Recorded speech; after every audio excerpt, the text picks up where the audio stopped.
Glede na to, da zgodba o verodostojnosti, ki se je pojavila ob tem zadnjem zapletu, ni prva, mi dovolite, da nakratko povzamem tudi zgodovino podobnih zapletov. Najbolj znan je tako imenovani sporazum Drnovšek-Račan, kjer sta se vladi dveh držav, Slovenije in Hrvaške, dogovorili o trajni rešitvi mejnega vprašanja z parafiranjem tozadevnega meddržavnega sporazuma. Ta sporazum kasneje v Hrvaškem saboru ni bil ratificiran. To je najbolj znan primer in nespoštovanje dane besede strani vlade sosednje države. V tem konkretnem primeru je kasneje imelo negativne posledice na vrsto drugih odprtih zadev, ki jih je potrebno ali pa ki bi jih bilo potrebno rešiti med državama. Naslednji tak primer nedržanja dane besede je dogovor o tem, da bo v zvezi z problemom varčevalcev nekdanje podružnice Ljubljanske banke v Zagrebu presojal Mednarodni denarni sklad. Ta dogovor je bil dosežen, vendar se je kasneje sosednja država premislila. Naslednji del zgodbe o verodostojnosti je brionska izjava o izogibanju incidentov. Obe državi oziroma vladi obeh držav sta se takrat dogovorili, da se boste izogibali ravnanjem, ki bi kakorkoli spreminjali stanje na dan 25.6.91 in vse probleme, ki izhajajo iz nerešenih vprašanj, reševali v dogovoru strpno brez enostranskih dejanj. Kljub temu je po podpisu te izjave prišlo do zapletov pri meji pri Hotizi. Te zaplete smo kasneje z posebnim dogovorom rešili. Prišlo pa je tudi do enostranske oziroma do poskusa enostranske razmejitve epikontinentalnih pasov v Jadranu med Slovenijo in Italijo. Slovenija je bila prisiljena na tisto dejanje reagirati z spremembo lastne zakonodaje, s katero je zaščitila svoje suverene pravice kot pomorske države v Jadranskem morju. Razlika med tem zadnjim zapletom in prejšnjimi tremi je v tem, da so ali pa da prvi trije predstavljajo dilemo, zaplet ali pa težavo v bilateralnih odnosih med Slovenijo in Hrvaško. Ta zadnji problem pa je predvsem problem med Hrvaško in Evropsko unijo.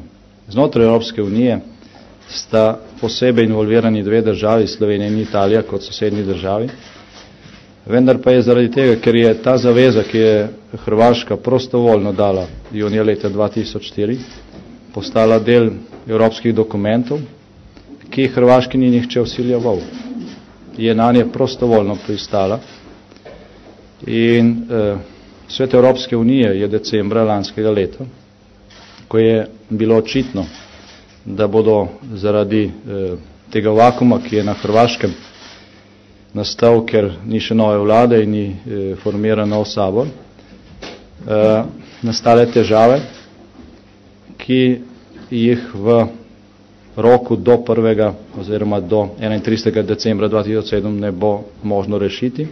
Takrat je Svet Evropske unije ponovno opozoril Hrvaško, da je potrebno spoštovati obveze, ki jih je Hrvaška sprejela. Izjava, ki je dal 30.12. komisar Olli Rehn, komisar pristojen za širitev v imenu Evropske komisije, je izjava, ki je pozdravila tudi slovenska vlada. Ta izjava upošteva objektivno stanje na Hrvaškem, kjer ni vlade, ki bi imela polna pooblastila in ni novega parlamenta, ki bi se konstituiral po volitvah. Slovenija jemlje na znanje to dejstvo in pričakuje, da bo sosednja država, takoj ko se bo konstituiral nov sabor oziroma nov parlament in ko bo prisegla nova vlada, to vprašanje rešilo. Rešitev tega vprašanja je enostavno. Treba je spoštovati dano besedo in se držati obvez, ki si jih sam sprejel, oziroma ki jih je Hrvaška prostovoljno sprejela. Kakšnekoli drugačne rešitve od tistih, ki so bile skupno dogovorjene, so možne samo, če se vsi tisti, ki so sodelovali pri tem dogovoru, strinjajo z novo rešitvijo. Kar se tiče Slovenije, je rešitev, ki je bila dogovorjena junija leta 2004, dobra. In Slovenija se ne čuti dolžna predlagati kakšno drugo rešitev. Slovenija bo vztrajala na tem, da ta rešitev ostane, ali pa da tisti, ki se s takšno rešitvijo ne strinja, ponudi boljšo. Zaenkrat takšne boljše rešitve oziroma kakšnega novega predloga Slovenija še ni dobila. Ta problem je nekaj, kar je nažalost poseglo v sam začetek slovenskega vodenja Evropske unije. Slovenija je naredila vse, da se izogne, da bi to zaznamovalo začetek zelo odgovorne naloge, nekaj, kar želimo opraviti verodostojno, kvalitetno in brez tega, da bi ta položaj izkoriščali za to, da z neke boljše pozicije, kot pa jo Slovenija ima, sicer reši določeno odprta bilateralno vprašanje. Po drugi strani pa Slovenija nikoli ne bo pristala na to, da jo položaj predsedujoče Svetu Evropske unije odmakne od tega, da bi branila svoje legitimne nacionalne interese. In tega, če kdo računal na to, se je pač zmotil.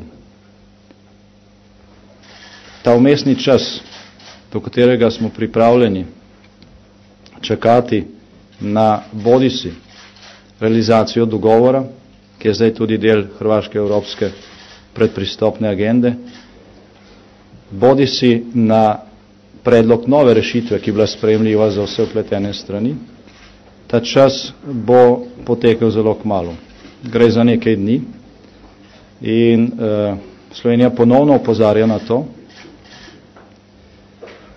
da te rešitve v nedogled ne bo možno prelagati.